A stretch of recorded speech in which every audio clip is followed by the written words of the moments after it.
Okay, here's an example of how you save your data out. Maybe you want to make some adjustments or do some sorting on the data or just change the way it looks. Um, so here we go.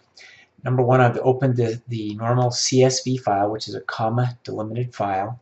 You can see here, in fact, Excel even says that if you don't save this as a workbook, then you might lose some data. So it's a good idea to go ahead and save it as an Excel format if you have Excel. All you have to do is click on Save As,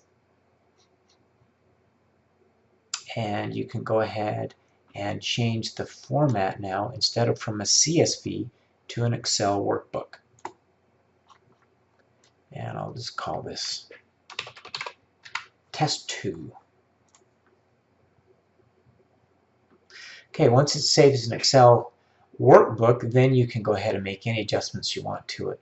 You could also, if you have an older version of Excel, that message wouldn't have shown up, but you could also go to File and just do a Save As, and then once again change it to an Excel workbook. It will by default be on the CSV or the comma delimited file, but just save it to a workbook and you are good to go.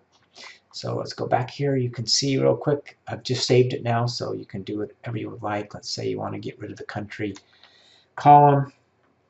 Control minus, it disappears. If you want to, I'll just sort a let's just say by category. And of course you can go ahead and hit File, Save. So that is how you save your data. If you want to make adjustments to it or sort or do different things, that will help you out.